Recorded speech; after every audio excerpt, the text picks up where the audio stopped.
Baik, Assalamualaikum warahmatullahi wabarakatuh. Salam dan damai sejahtera kita semua. Om Swastiastu, Namo Buddhaya, salam kebajikan. Dan saya selalu bilang kita beda, kita Indonesia. Hari ini kita berbicara di podcast, bersama buruh yang diinisiasi oleh Gemuruh Nasdem Jakarta. Ini adalah hari yang maksudnya cukup baik ya. Kita tahu hari ini sedang ada fenomena tentang tenaga kerja, buruh, mitra, apapun namanya. Ya hari ini kita sedang berhadapkan dengan persoalan kawan-kawan, baik itu pengemudi online namanya, atau ojek online namanya, atau apapun namanya, atau kadang orang bilang platform apapun namanya, itu pekerja informal. Hari ini sedang fenomena terjadi di Indonesia bahwa ada persoalan-persoalan yang kawan-kawan hadapi di sini. Nah, kami dari Gemuruh Nasdem hari ini coba mengundang beberapa atau hanya 2 orang di sini dari kawan-kawan, baik itu pengurus organisasi dari pengemudi ojek online, yaitu Bang Mahfud di sini, ketua SPOI, Serikat Pengemudi Online Indonesia, dan juga Bang Saham Lam Ganda. Saham Lam Ganda yang adalah pengemudi driver online ya. Ya betul. Driver online kan, bukan ojek online. Bukan Ya. Kita akan coba berbicara mungkin sekitar 30 menit ke depan. Apa sih yang terjadi hari ini kan gitu kan? Apa sih yang kalaupun kita bicara maunya seperti apa sih, atau persoalannya seperti apa sih, atau ya sorry kalau saya bilang penderitanya hari ini apa sih kan gitu kan? Karena kita hanya melihat demo-demo baik itu di Istana Negara maupun di DPR, baik di kantor-kantor operator ya kan, hari ini sering terjadi perlawanan-perlawanan yang saya katakan ada beberapa mungkin tuntutan dari kawan-kawan. Nah, Bang Mahfud nih sebagai ketua SPOI. Tapi kita coba perkenalkan dulu Bang, namanya Bang.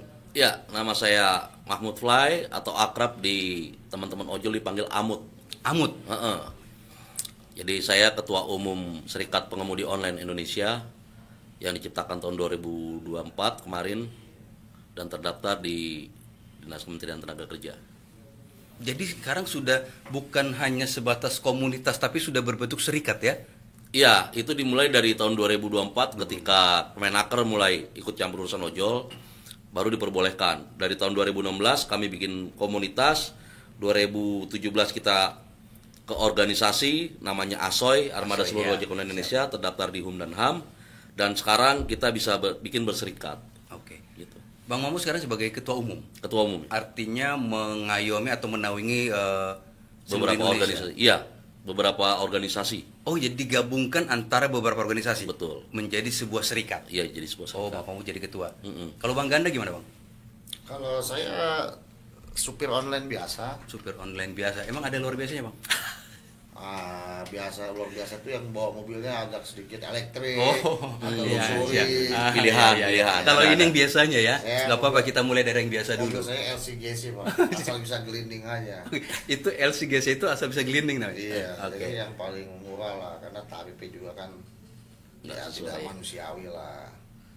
Dulu mobil saya pakai ya lumayan mewah lah dulu. Bertambahnya tahun mobil saya jadi kecil Pak. Oke. Dulu 3 baris, sekarang 2 baris. Terus jadi supir berapa lama udah Bang?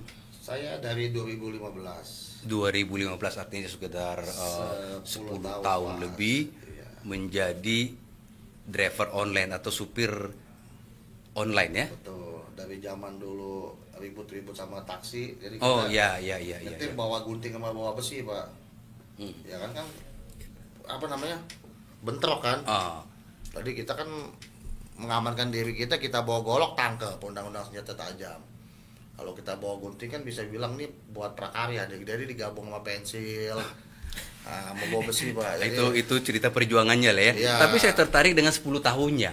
10 Artinya kan gini, kalau kita bicara 10 tahun kan bukan waktu yang singkat ya. Betul. Bahwa profesi ini, kita sebut profesi, sudah menjadi memang pekerjaan inti saat itu ya. Dari mulai tahun 2015 itu. betul. Oh, 2015. Bukan hanya sebatas sampingan berarti ya. Bukan. Hidupnya sudah di situ. Sudah di situ. Jadi kita sudah fokus Iya. 100% lah. Artinya memang bisa menjadi gantungan hidup jadi supir taksi online itu. Pada saat itu iya, ya kan. Masa jaya. Masa jaya, tapi kan kita kan cicilan mobil 5 tahun kan Pak. Jadi sebenarnya ini seperti jebakan. Oh. cicilan mobil 5 tahun, 2 tahun berjalan pertama, oke. Tapi kan 2 tahun ke atas lah, masuk 3 tahun tuh udah mulai melehoy kalau kata anak-anak zaman now. Nggak begini lagi, melehoy. Melehoy ya. Sementara mobil udah cicilan Pak, masih cicilan. Saya hilang mobil saya 1. Hilang. Iya, nggak kebayar. Oh, oke. Iya, jadi nunggak 6 bulan, akhirnya ada sama debt collector lah, biasalah pada saat itu undang-undang terkait putusan MK melarang penarikan jalan belum ada. Jadi memang keras pada saat itu. Tahun berapa ya? 2000 berapa itu bentrokan antara supir online sama debt collector banyak. Oke. Udah kayak perang kolosal itu. Debt kalau bawa pasukan, supir online bawa pasukan. Ya dong, karena kan kita udah nyicil 3 tahun, kita nggak terima dong mobil kita ditarik gitu aja. Bagi kita musibah, bagi kawan-kawan debt call ini anugerah nih. Iya. Jadi akar rumput bentrok nih, sama-sama orang susah nih. Sama-sama rakyat kecil bentrok. Sama-sama ngerebutin duit, ini mempertahankan duitnya, hartanya mobil, ini memperebutkan duitnya gitu. Oke. Sebelum kita lanjut Bang dengan cerita, kayaknya seru banget ceritanya. Tapi saya mau kembali ke Bang Mahfud dulu nih. Kan artinya gini, secara organisasi kan Abang punya tanggung jawab cukup besar nih. Betul. Bang gini, hari ini yang saya dengar atau baca di berita kan begini, ada keinginan kawan-kawan untuk membuat sebuah atau gini, meminta atau memohon kepada atau berharap kepada pemerintah harusnya ada payung hukum nih untuk teman-teman ini. Iya. Kalau tidak salah ya. Karena ada beberapa tuntutan dari kawan-kawan seperti hari ini kita bicara DPR pun kalau nggak salah di Komisi 5 ya Bang ya. Betul. Berbicara dengan apa sih yang memang buat teman-teman harapkan tentang sebuah aturan ataukah regulasi ataukah undang-undang atau apa sih secara organisasi nih Bang? Jadi dari 2016 itu kita pernah teriak demo pertama kali di istana itu tahun 2017 dan masih berbentuk komunitas namanya SDG, Solidaritas Driver Gojek waktu itu. Oke. Teriakan pertama itu di situ memang regulasi. Kenapa regulasi? Kalau buat R4 mungkin sudah ada cantolan payung hukumnya di undang-undang. Ada ya? Ada bahwa kendaraan roda 4 bisa dijadikan sebagai alat transportasi umum. Siap. Iya. Tapi kalau kendaraan roda 2 atau ojek online di Undang-Undang Nomor 22 Tahun 2009 itu tercantum bahwa kendaraan roda 2 bukan sebagai alat transportasi umum. Itu ada. Makanya disitulah kenapa waktu itu Menteri Perhubungan Jonan Nasution melarang ojek online pada konferensi pers pertamanya di pagi hari. Siang harinya Jokowi mengumumkan boleh. Nah ini yang menjadi timpang tindian. Oke. Jadi selama ini 10 tahun kita berjalan, kalau bagi ojek online ini adalah sebuah profesi yang ilegal. Karena dasarnya tadi tidak ada. Dasarnya nggak ada sampai sekarang payung hukumnya. Iya. Maka itulah terusan demo termuncullah walaupun ini sedikit melonggarkan ikat pinggang kita, keluar sebuah peraturan Menteri Perhubungan. Iya. Yang bikin mematok pendapatan kita ada batas atas batas bawahnya. Ini sebenarnya sedikit lega, tapi sayangnya sebuah permen ini juga nggak jalan. Udah 3 tahun kebelakangan ini Kemenhub tertidur pulas, yang akhirnya kita kecepit lagi. Contoh 3 tahun belakangan ini aja dari media cetak elektronik atau medsos kita bisa lihat berapa korban pengemudi online maupun ojek online yang meninggal karena mencari nafkah. Iya. Efeknya kelelahan, kelaparan, itu fakta ada. Contoh di Medan. Iya. Di bulan Agustus tahun 2024 kemarin, pengemudi online, ojek online sedang mengantri makanan sampai meninggal karena 2 hari nggak makan.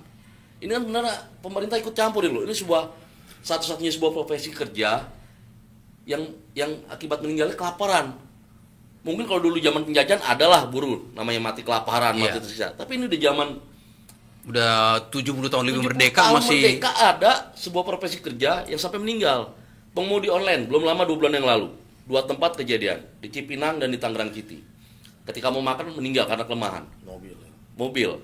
Kenapa mobil? Saya pun semua profesi dari ojek online taksi online, saya rasa harusnya sebagai ketua ini tahu gitu loh. Gimana sih? Nyata bener, buat istirahat setengah jam aja itu nggak ada.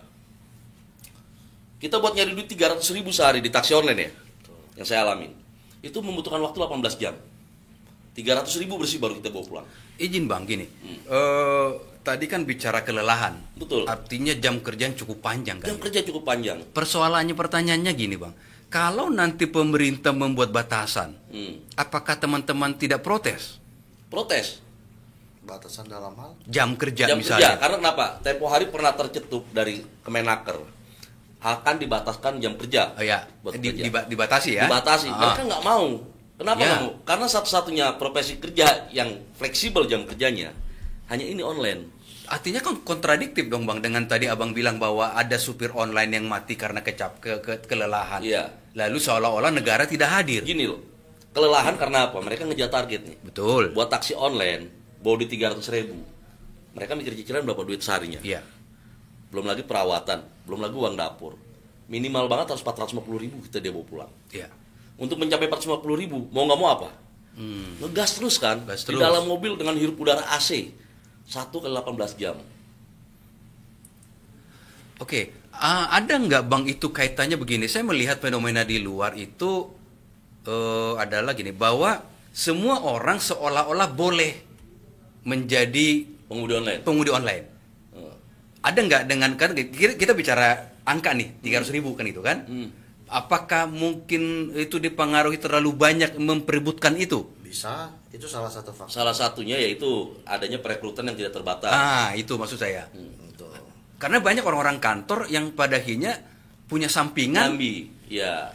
Ini jadi perhatian teman-teman nggak? Jadi Jadi, itu betul. salah satu tuntutan kita. Cuma apa daya ketika tidak ada sebuah peraturan yang resmi dikeluarkan oleh presiden maupun DPR, ini yang jadinya perusahaan bisa seenaknya.